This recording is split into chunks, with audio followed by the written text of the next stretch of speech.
Hello student, मैं आफरीन परवीन आप सभी का स्वागत करती हूँ आपके अपने प्लेटफॉर्म जेएसएससी एजुकेशन में। तो जैसा कि आप सभी जानते हैं कि कल हम लोगों ने बायोलॉजी की सीरीज़ स्टार्ट की थी, जिसमें कि हमारा पहला जो लेक्चर था वो कंप्लीट हो गया है और उसमें हम लोगों ने हमारे जो चैप्टर है ब्रांचेस ऑफ बायोलॉजी उसका पार्ट 1 कवर अप किया था। ठीक है, तो आज हमारा लेक्चर 2 है जहाँ पे हम हमारे पार्ट 2 को कवर अप करेंगे और हम इसमें हमारे जो 25 MCQs थे उसको करेंगे, जो हमारे एग्जाम के पॉइंट ऑफ व्यू से बहुत इंपॉर्टेंट है। ठीक है, तो आइए हम हमारे क्लास की शुरुआत करते हैं। ये हमारा पार्ट 2 है, इसके बाद एक हमारा पार्ट 3 आएगा, उसके बाद ये पूरा हमारा ब्रांच ऑफ बायोलॉजी का टॉपिक कंप्लीट हो जाएगा। ठीक है, तो हमारा पहला क्वेश्चन है स्टडी ऑफ लीवर। लीवर की जो स्टडी होती है वो क्या कहलाती है? तो आइए ऑप्शंस देखते हैं। कार्डियोलॉजी, न्यूरोलॉजी, किडनोलॉजी या हेपेटोलॉजी। तो इसका आंसर क्या हो जाएगा? इसका आंसर हो जाएगा आंसर डी, हेपेटोलॉजी। ये जो हेपेटो वर्ड है या हेपेटिक वर्ड है, हेपेटिक या फिर हेपेटो, ये वर्ड जो होता है ये हमारा लीवर के लिए यूज होता है। ठीक है, तो जहाँ पे भी आप ये वर्ड्स देखिएगा तो आप समझ जाइएगा कि ये लीवर के बारे में कहा जा रहा है, जैसे कि हेपेटिक वेन, हेपेटिक आर्टरी। ठीक है, तो ये स्टडी ऑफ लीवर क्या कहलाएगी? हेपेटोलॉजी। ठीक है, फिर हमारा कार्डियोलॉजी किसकी स्टडी हो जाती है? वो हार्ट की। कार्डियक वर्ड जो होता है वो हमारा हार्ट के लिए यूज होता है। ठीक है, न्यूरोलॉजी हमारा नर्वस सिस्टम की स्टडी हो जाती है और किडनोलॉजी किसी चीज की स्टडी नहीं है। ठीक है, हमारा नेक्स्ट क्वेश्चन है कार्डियोलॉजी। अभी मैंने बताया cardiology deals with the study of, क्या हो जाएगा? किडनी, कार्डियक मसल्स, हार्ट या आईज। तो अभी जैसे मैंने बताया कि कार्डियक वर्ड जो होता है वो हार्ट के लिए यूज होता है। ठीक है, लेकिन यहाँ पे अगर आपसे क्या पूछ रहा है, cardiology deals with the study, तो आप यहाँ पे कार्डियक मसल्स को नहीं टिक करिएगा। ठीक है, यहाँ पे आप लोगों को हार्ट देना पड़ेगा, क्योंकि कार्डियक मसल जो होता है वो हार्ट के अंदर होता है।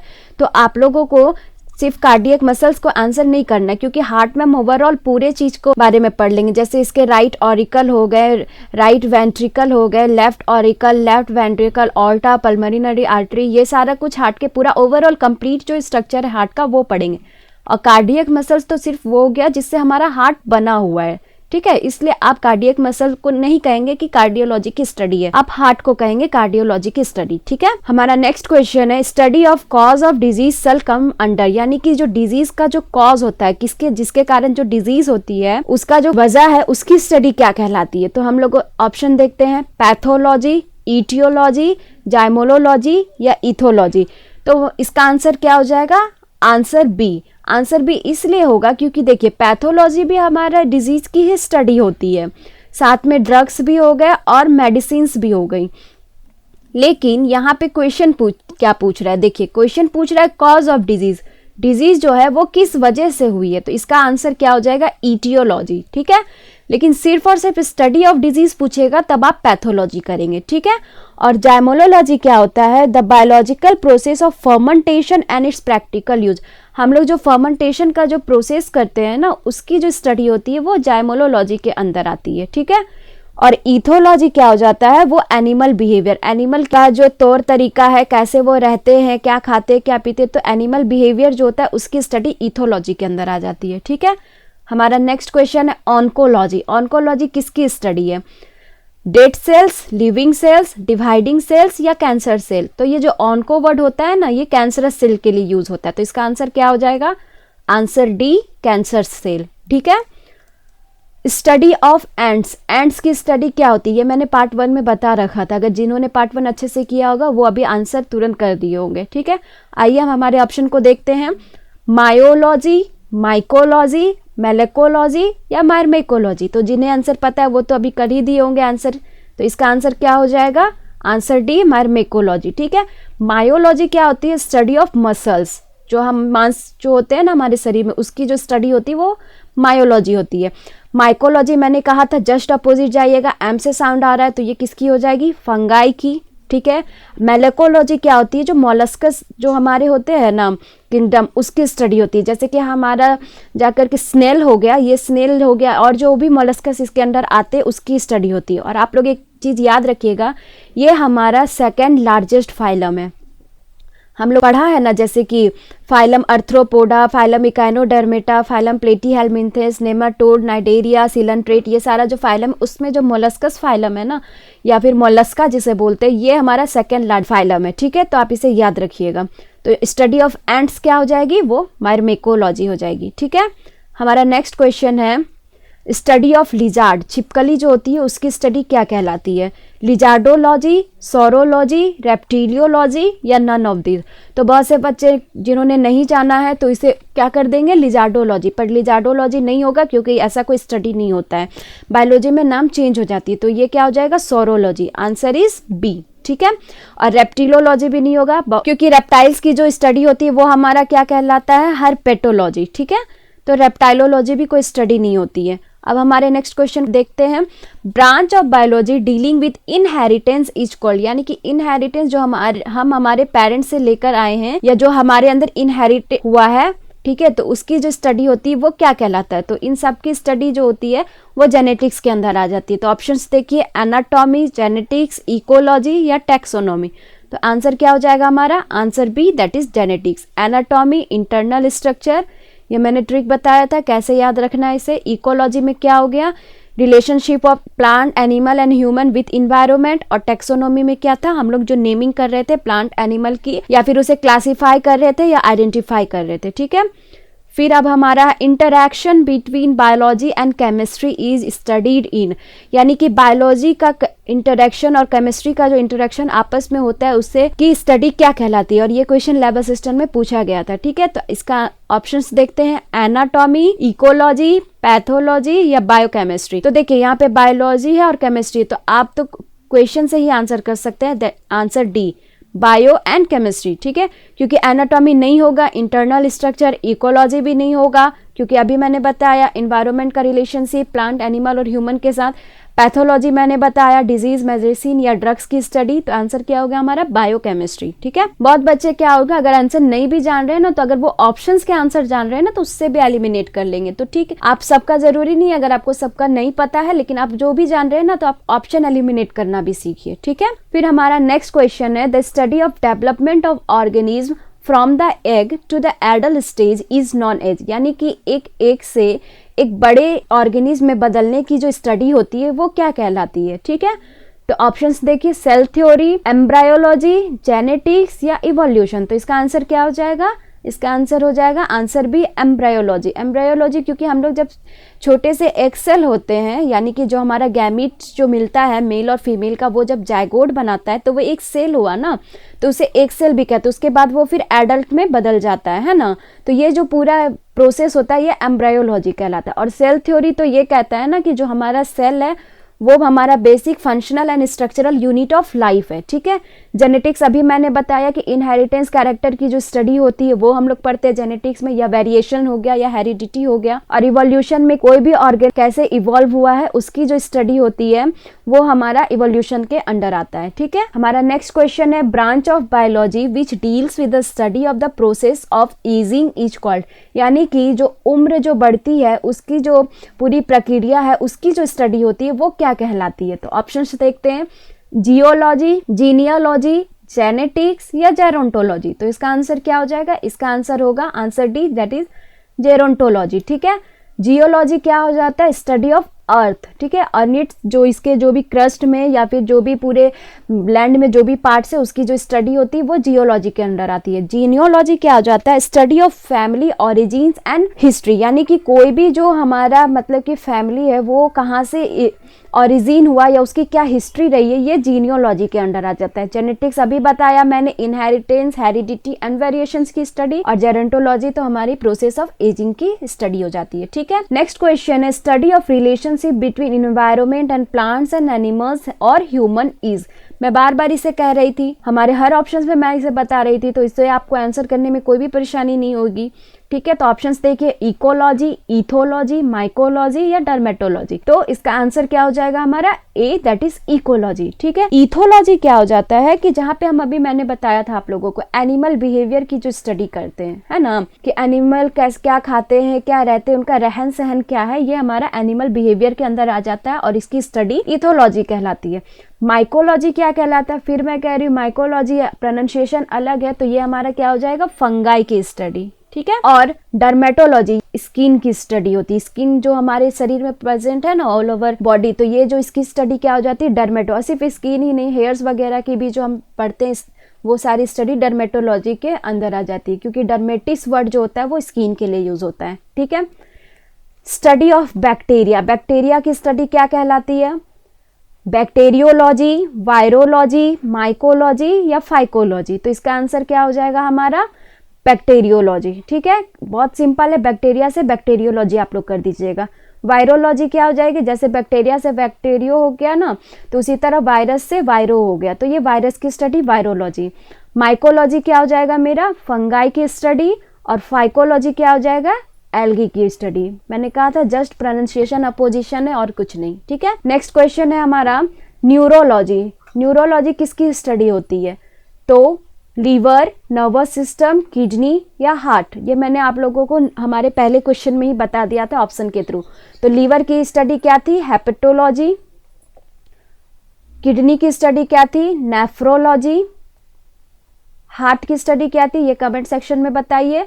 और इसका आंसर क्या हो जाएगा न्यूरोलॉजी का? तो ये हो जाएगा हमारा नर्वस सिस्टम। ठीक है, हमारा नेक्स्ट क्वेश्चन है evolutionary history of a group of organism, यानी कि कोई ऑर्गेनिज्म है वो कैसे इवॉल्व हुआ, उसकी स्टडी क्या कहलाती है? मैंने अभी भी ये बताया था आप लोगों को। ठीक है, ऑन्टोजेनी, टैक्सोनॉमी, फाइलोजेनी या सिस्टमैटिक? ठीक है, तो इसका आंसर सी हो जाएगा, दैट इज फाइलोजेनी। ठीक है, मतलब कि ये क्या कहने का क्या मतलब है कि जो पूरे हिस्ट्री में, यानी कि वो एक हम लोग मंकी से एक ह्यूमन बने, होमोसेपियंस बायोलॉजिकल नेम है, इसे आप याद रखिएगा, ये भी पूछा जाता है कि हमारा जो ह्यूमन है उसका बायोलॉजिकल नेम क्या है? तो होमोसेपियंस।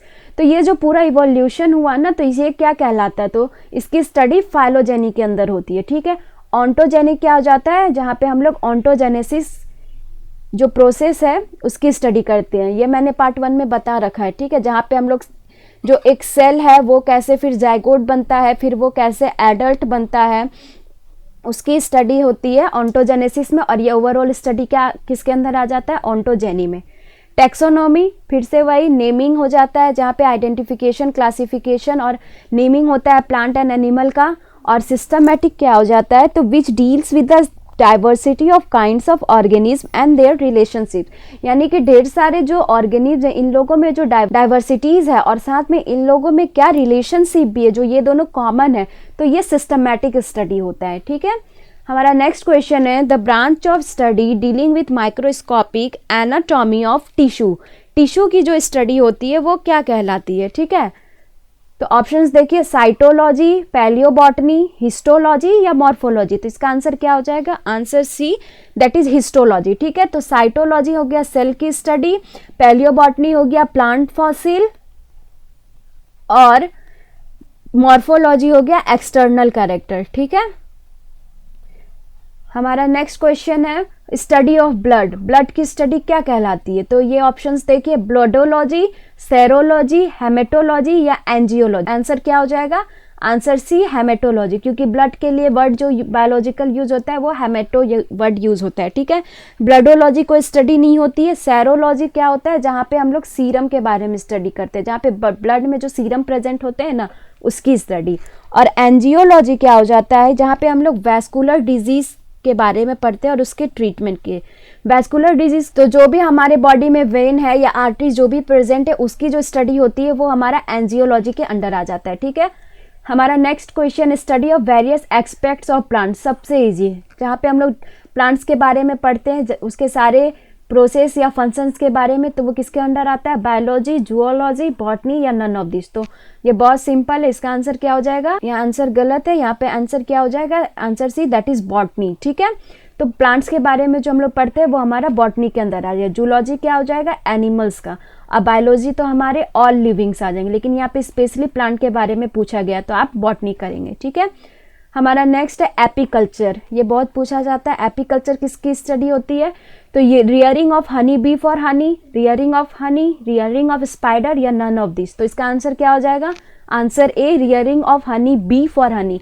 यहाँ पे देखिए रियरिंग वर्ड जो यूज होता है ये बेसिकली क्या होता है? जैसे किसी भी चीज के लिए का केयर करना या फिर उसको ब्रीड करवाना, तब ना वो हम लोगों को हनी देंगी, या उन लोगों की अगर पॉपुलेशन नहीं बढ़ेगी तो वो लोग हनी कैसे कलेक्ट करेगी? तो रियरिंग ऑफ हनी भी एक्चुअली होता है, किसके लिए तो होता है? तो हनी के लिए। तो आप सिर्फ रियरिंग ऑफ हनी नहीं करिएगा, रियरिंग ऑफ हनी बी करिएगा। ठीक है, एनाटॉमी बार बार मैं बता रही थी, anatomy internal structure of organism, external structure, physical structure of organism या नन ऑफ दिस। तो क्या हो जाएगा इसका आंसर?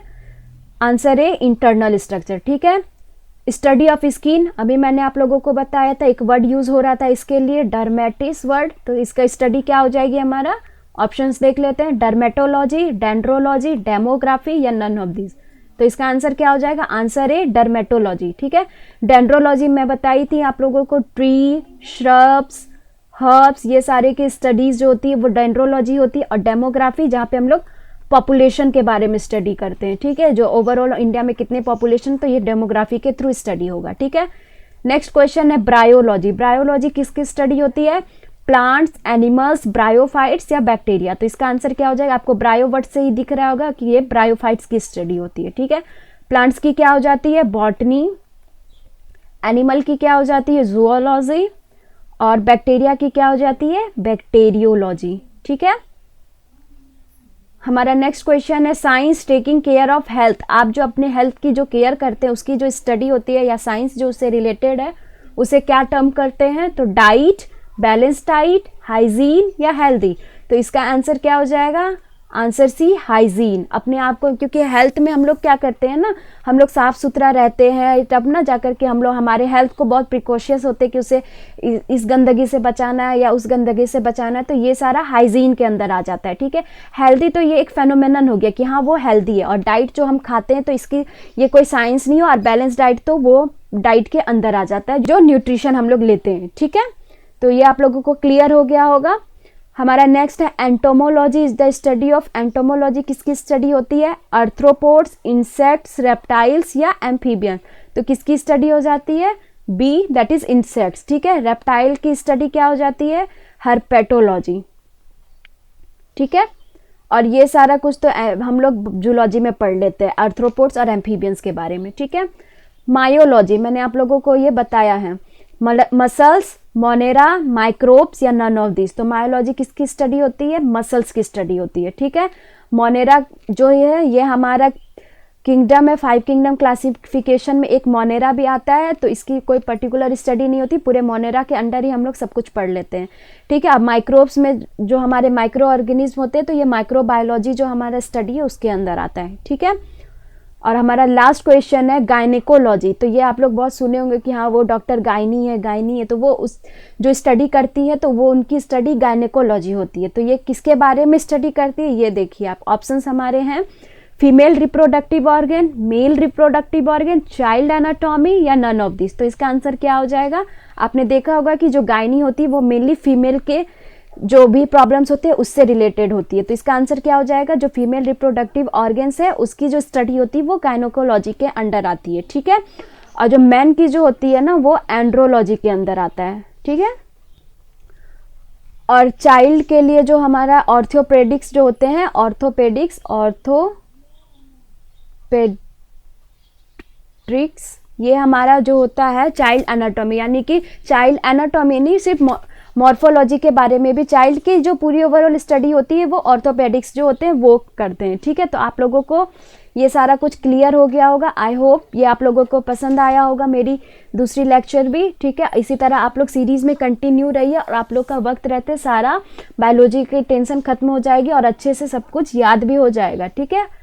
और ये हमारे कोर्सेस है जो CGL को लेकर है और प्लस हमारे जो लैंग्वेज पेपर है खोटा नागपुरी उसका है, और हमारे जो LDC की एग्ज़ाम होने वाली उसकी भी कोर्सेस हमारे ऐप पे अवेलेबल है, प्लस खोटा की फुल लेंथ जो टेस्ट सीरीज़ है वो भी अवेलेबल है। तो आप चाहें तो हमारे ऐप से बाय कर सकते हैं और कोई भी इंक्वायरी के लिए आप इस नंबर पे कॉल कर सकते हैं। ठीक है। और ये हमारे सर के द्वारा लिखी गई झारखंड के भूगोल के ऊपर एक किताब है जो बहुत ही अच्छी किताब है और बहुत ही अच्छे से एक्सप्लेन की हुई है। तो आप चाहो तो इसे बाय कर सकते हो। Thank you for listening. और कोई भी इंक्वायरी रहे, आप लोग को कुछ भी हमारे ऐप से जुड़ना है या कुछ भी इंक्वायरी रहे, आप हम इस नंबर पे कॉल कर दीजिए, आपकी समस्या का तुरंत हल कर दिया जाएगा। ठीक है। Thank you for listening.